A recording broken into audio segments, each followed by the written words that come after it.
this hour, there is a huge US military convoy heading to the Mexican border, leading to speculation that there will be an attack on Mexico tonight.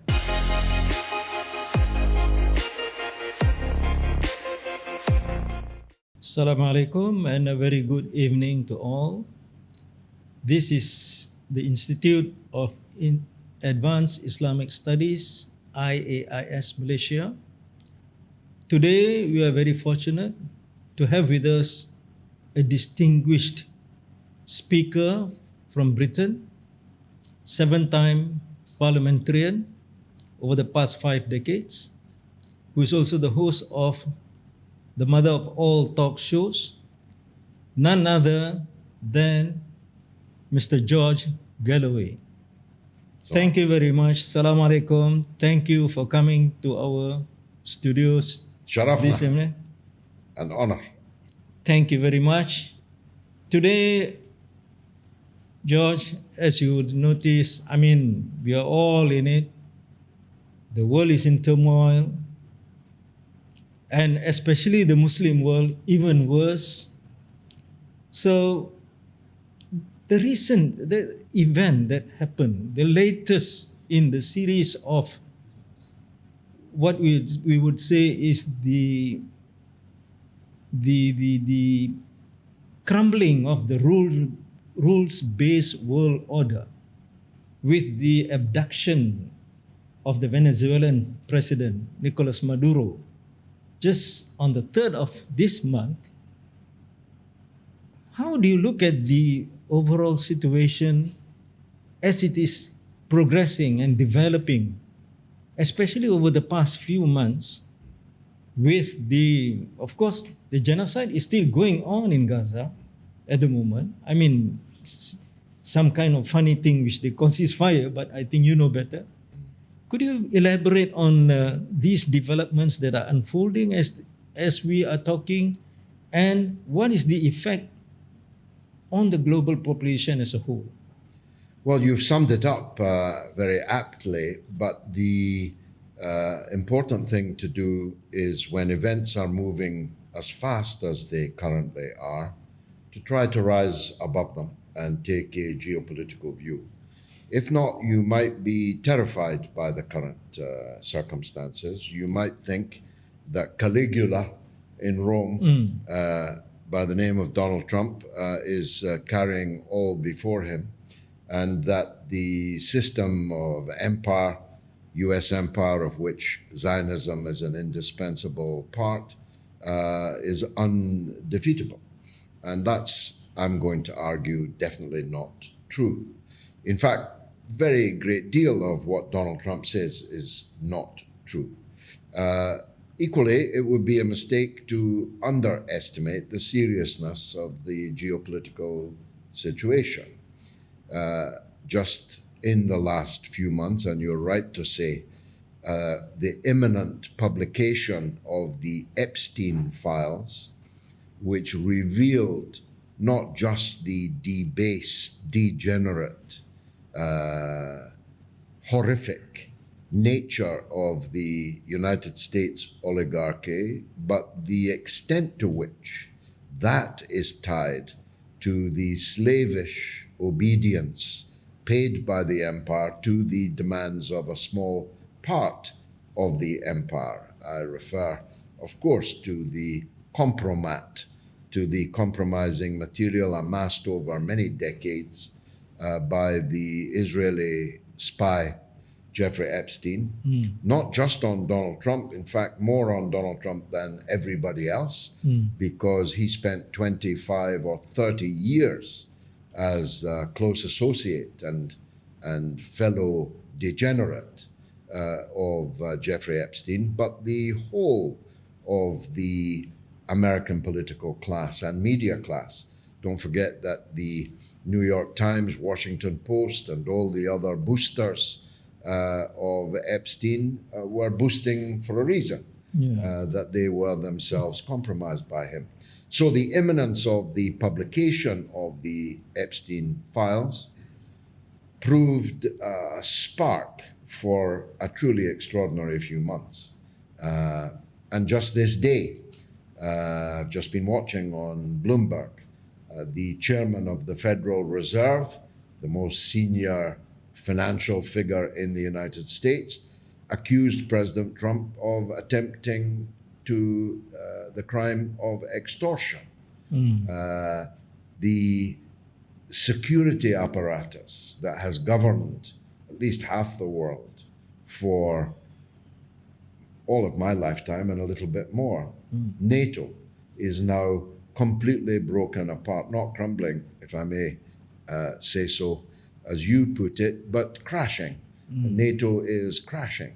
British, French, and German forces are on their way to garrison the island of Greenland, not against the Russians or the Chinese, but against the Americans. Yeah. Donald Trump is openly threatening to invade a sovereign part, albeit a colonial part, of the most obedient ally of the United States in the post-war period.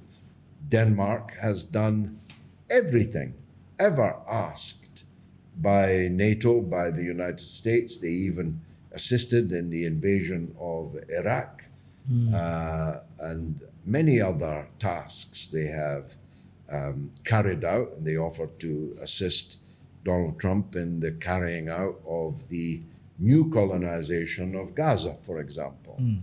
So I'm not asking anyone to feel any sympathy for Denmark, far from it, but it's a measure of how things are crashing in real time in front of us, almost hourly, but definitely daily. And of course, these are only a part of the problems. You adumbrated them very well.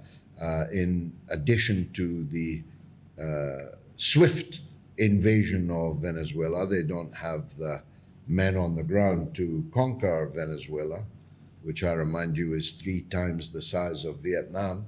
And we know what happened in Vietnam. Vietnam, yes. But they were there long enough to kidnap and illegally render black bag, as we used to say during the so-called war on terror. They black bagged the president of a sovereign country and his wife, brutally assaulting and injuring her in the process. But in addition to that, Trump has threatened Colombia next door, that they will be next. This hour, there is a huge U.S. military convoy heading to the Mexican border, leading to speculation that there will be an attack on Mexico tonight. Their fellow host of the World Cup later this year, I may say. They have issued a démarche which effectively seals, blockades completely the island of Cuba. And Donald Trump has said that it's a good idea if Marco Rubio becomes the president of Cuba. Trump himself, in a fake Wikipedia page, described himself overnight on Truth Social as the acting president of Venezuela, a country more than 1,000 miles away from the country he's supposed to be the president of. He's openly threatened to annex Canada, a British Commonwealth country, if necessary by force. He has ramped up the tariff wars and all kinds of, I have no idea who keeps track of all these tariffs, when they go up, when they come down again, how anyone's collecting any money from them, why anyone is continuing to do any business with the United States is simply beyond me. And all of this in a few months. As well as, he hasn't done a Wikipedia page, but he has effectively declared himself the president of Gaza, because he set up a leadership council, which he says answers to him. So how many territories is that? I've lost count, that he is claiming a sovereignty over. But the key point to recall is that this frenetic activity is not a sign of strength of the American empire, but a sign of weakness. It's not a sign of serenity. He's not gliding like a swan across the water. he is frantically peddling to avoid the consequences of the Epstein affair, to avoid the consequences of the United States' relative economic decline, to avoid the consequences of the rise of China, to avoid the consequences of the failed war against Russia on the dead bodies of the people of Ukraine. These are all big failures. And when I see, as I do often, American fanatic supporters of Rambo-style militarism, I always just use one word in response: Taliban. Just 2 years ago, Yeah. the Taliban whipped your backside. Men in sandals, on bicycles, with Kalashnikovs, with no air force, with no heavy weapons, Yes. no missiles. They sent you scurrying like a thief in the night from the Emirate of Just like in America in the 60s, in the 70s, when they left Saigon. Exactly. You remember? Yeah. The pictures will never Yeah, be forgotten yeah. by me, even if they've been forgotten by the United States government. But Donald Trump, of course, didn't go near Vietnam. He had bone spurs, you see. He was unable to accept any of the 7 times offered duty to represent his country in the field. Those bone spurs haven't stopped him have a life of golf and disco dancing, but they sure stopped him going to Vietnam. Yeah, yeah. So what goes around comes around. I would like to go to Europe as a whole, because you normally you talk about the European countries, the nations. What are they doing at the moment now? Are they must be colluding, of course, with the grand design which Trump has set out, something like that. Countries like Germany, like France, and also Britain, of course, in the forefront. Preeminently. Preeminently. Yeah. So maybe I would like to listen about especially Britain's role in this whole thing. How do you describe that? Well, I describe it as having begun as an act of self-harm and now an act of national suicide. Germany, France, Britain, many other European countries are committing an act of national suicide. They have deindustrialized their country as a matter of choice to please not Trump, but Joe Biden. Let's not forget him. Oh, yes, yes. We have a demented president now, but we had a demented president before in the form of Joe Biden. And to please Joe Biden, they deliberately began a course of action which has deindustrialized themselves, particularly Germany, the powerhouse of European industry and manufacturing and essential industries. They did so by first beginning the first round of sanctions against Russia, which are now the 20th round of sanctions. And I said on television at the announcement of the first round that this will turn out to be the biggest boomerang ever thrown in history. And I've been proven correct 20 times over. Yes. Every new raft of sanctions damages the person who threw the boomerang far more than it has damaged the target of the boomerang. And they did that even to the point of blowing up their own multi-billion euro infrastructure in the Nord Stream 2. So German industry grew fat on the cheap supply of dependable gas, and they willfully cut it off like a man would cut off his own arm, both arms, and expect still to be able to function. And they've made clear that this Nord Stream 2 will never reopen and that the culprits will never be found. When they are found, they are protected and not released for any legal proceedings, which they have no intention of taking in the first place. So that's one of the principal reasons why the countries of the European Union and Britain, which imagined that we had left the European Union, but are turning out to be more royal than the king, more Catholic than the Pope. We are as much a part of the European decision-making as we have ever been, and we are jointly and severally responsible for all the disasters that have overcome us. These European countries are sinking in a morass of the same kind of degeneracy that we saw in the Epstein affair in the United States. I'll give you just one example. The Winter Olympics in France, you may recall. Yeah. The opening ceremony presided over by President Macron, were a revolting tableau of hatred against faith, against Jesus, against his Holy Mother Mary. They were obscene transsexual cavortings purporting to be the Last Supper of Jesus, purporting to be the holy figures. Yes. And the only place this was denounced officially was in the Muslim world. The so-called Christian politicians had nothing to say about it at all. Yeah. So the immigration, mass immigration, which they began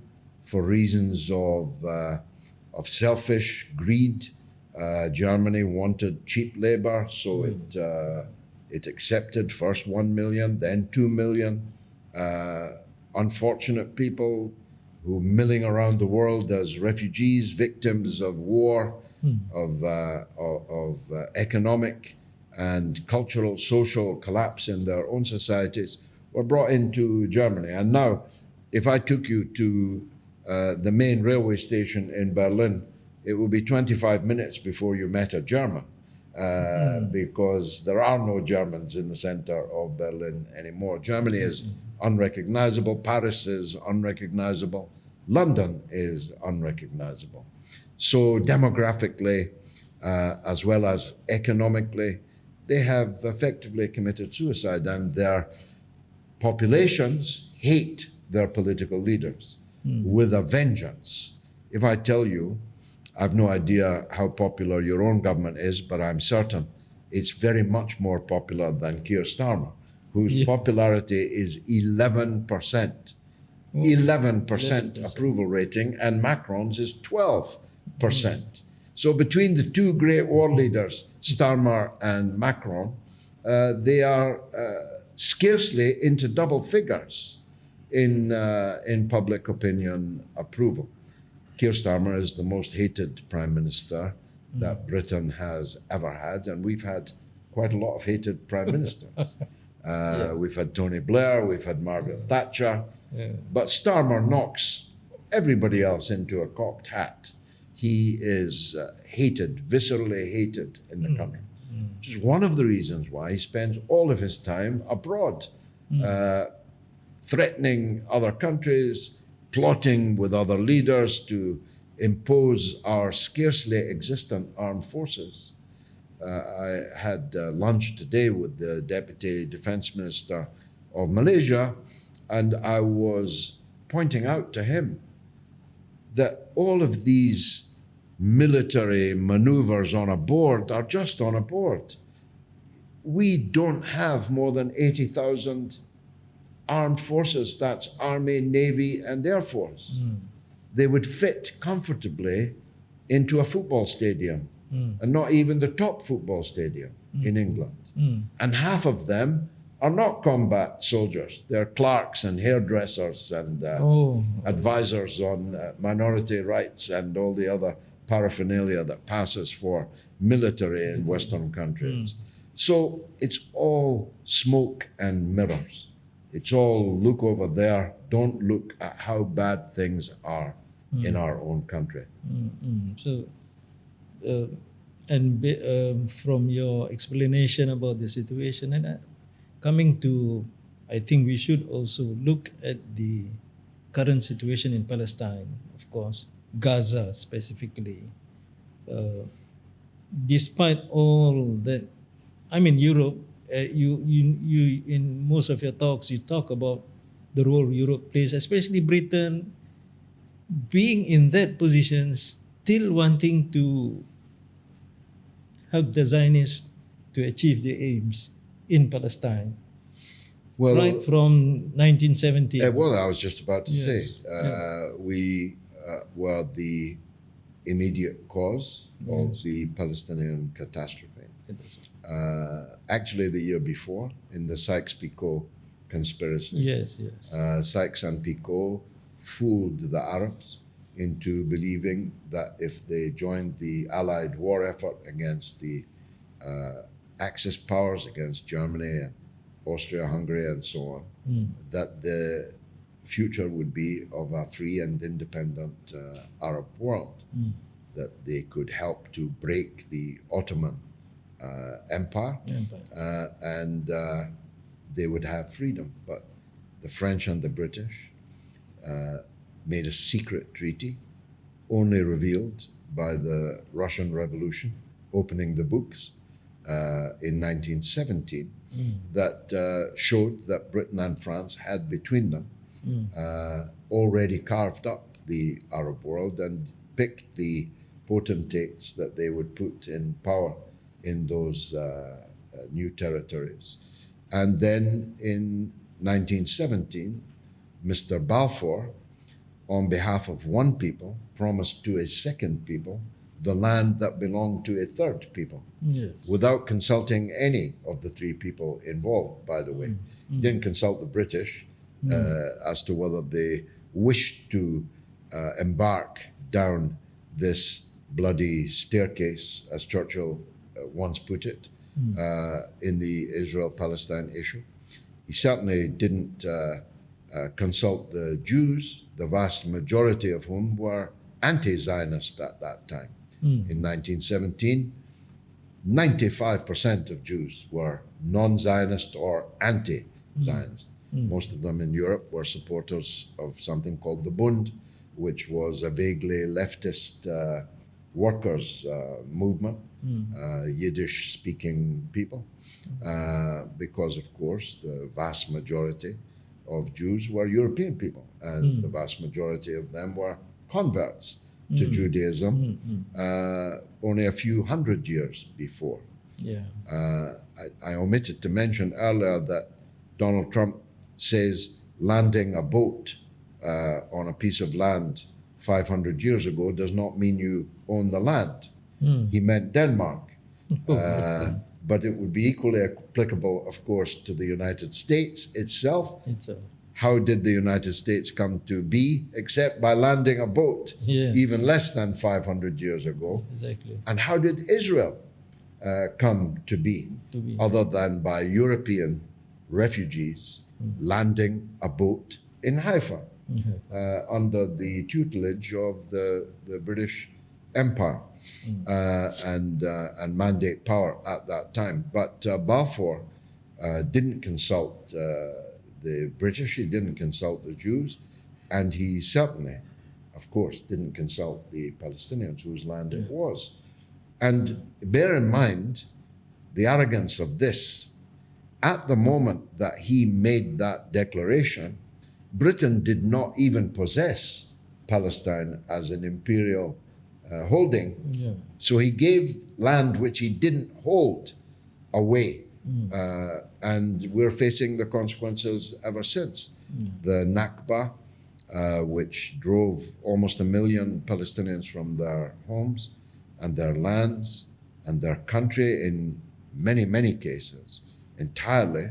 Perhaps the most unfortunate of the nearly 900,000 of them were those who became refugees inside Palestine itself, because they then had to spend the next 3 generations looking through the wire at their own homes, being lived in by foreigners who came from Germany, from Russia, from England, France, the United States.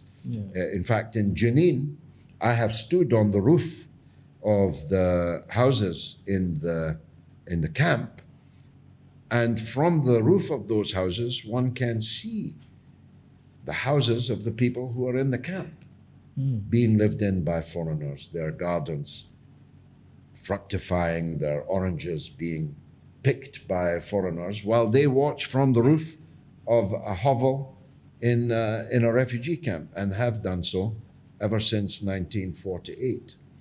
So the British culpability in this disaster is essential to consider. I just ask people in mitigation to contemplate this also, that pound for pound, pro rata of population, Britain now has the biggest pro-Palestine movement anywhere in the world. For the entirety since October 7, every week, not only are hundreds of thousands, sometimes millions, marching for Palestinian rights, but thousands, mainly elderly people and mainly women, I'm talking women as old as 90, are being arrested under the Terrorism Act by the British police simply for holding a piece of cardboard placard in front of their chests. And these heroes are British. These people are English people, Scottish people, Welsh people who are deliberately, knowing that they will be arrested under the Terrorism Act, sacrificing potentially 14 years of their lives. That's the penalty for this offense, 14 years in prison. So when judging and viewing the activities of the ruling elite in Britain, it's important also to remember how vast and courageous is the Palestine movement in Britain. And I can tell the difference. I became involved in this issue 50 years ago, 50. When I did so, you could have fitted all the supporters of the PLO in Britain into this building.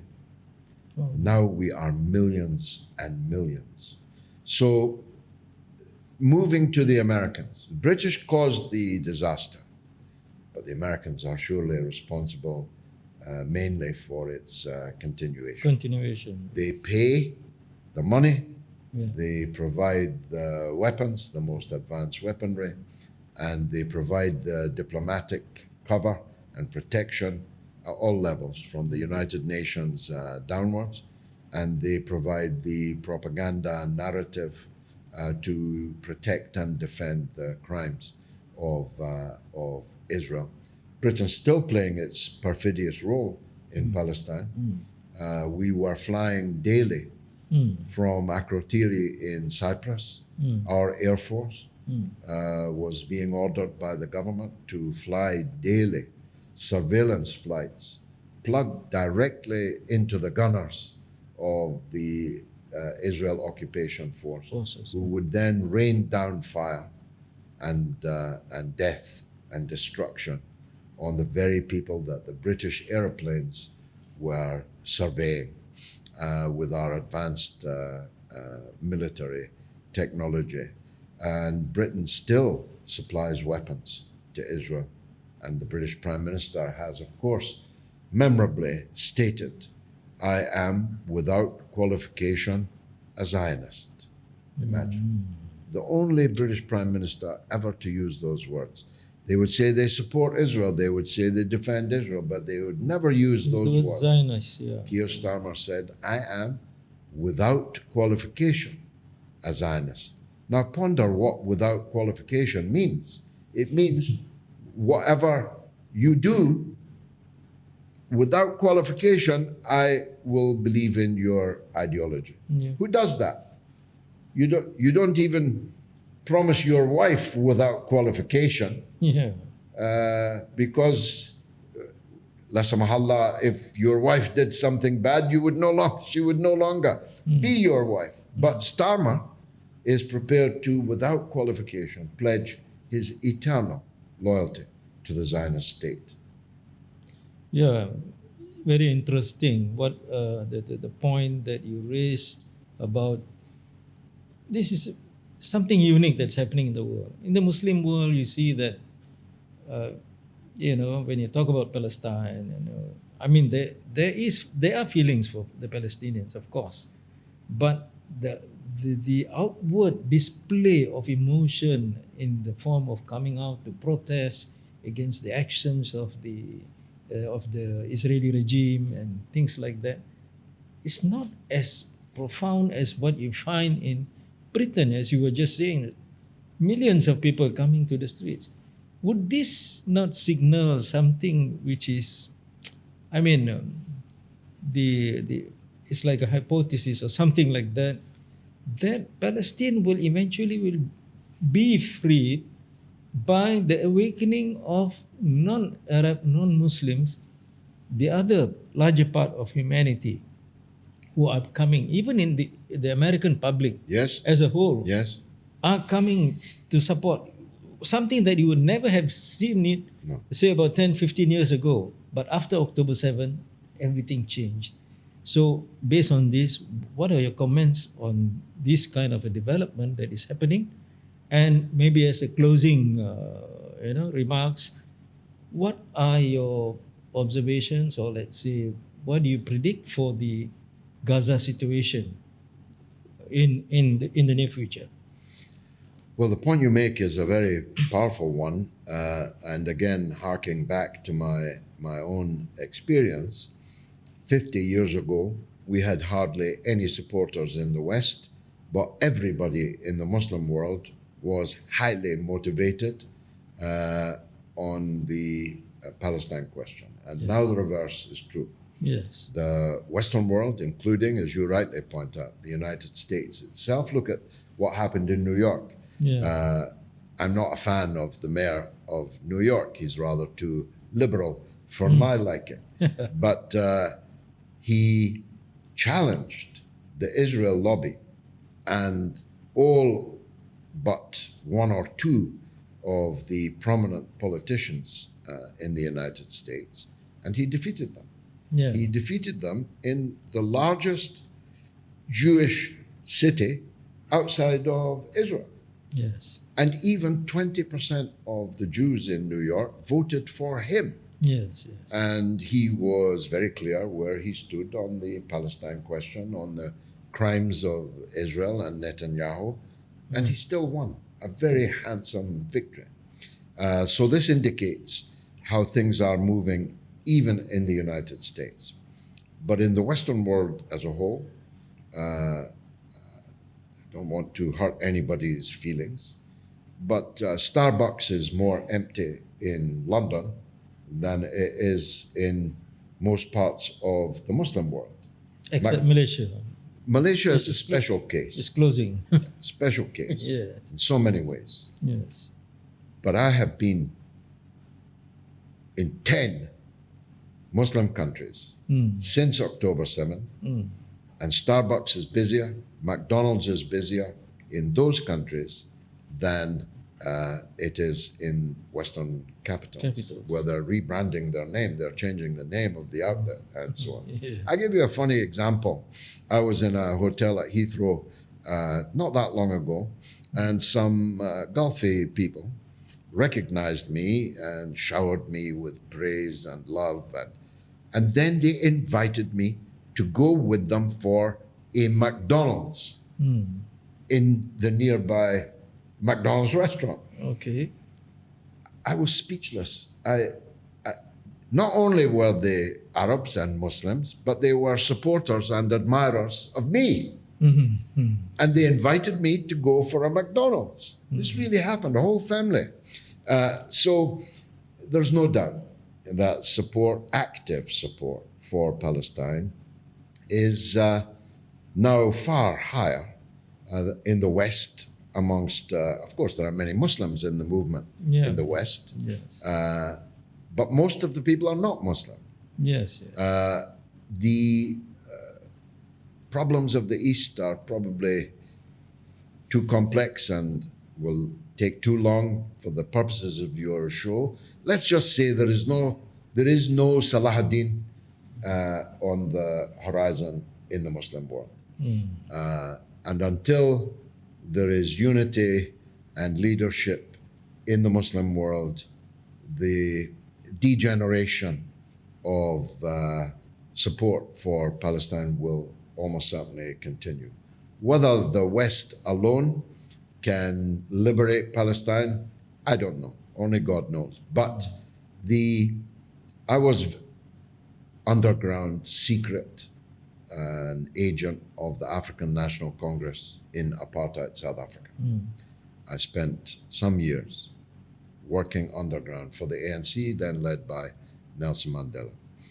And we used to say then that between the hammer of the resistance, the armed resistance, and the anvil of the worldwide solidarity movement, South Africa will be free and apartheid will be smashed between the hammer and the anvil. And I think that the same is true in Palestine. The indispensable component is the continuation of Palestinian resistance. And I think you can count on that. Yes. I think if the Palestinian resistance were going to surrender, they would have surrendered long ago. Long ago. And a new generation, 1 million Palestinians in Gaza were killed. But thousands were born. And many of the children of martyrs, the siblings of martyrs, and the parents of martyrs would now count themselves as a part of the resistance, not a passive part, but an active part of the resistance. So the hammer will always be and have to be the Palestinian resistance itself, and it's our job to make the strongest and widest anvil that we can. And as long as God gives me breath, that's what I'll spend my life doing. That's very good. It's a prayer from every one of us who wants to see freedom for the Palestinians who have been suffering for nearly 80 years now. So inshallah, that should happen. Thank you very much for coming. It was a pleasure talking to you. Our studio. Thanks for having me. We'll have another session sometime in the future. Inshallah. Thank you very much. Thank you.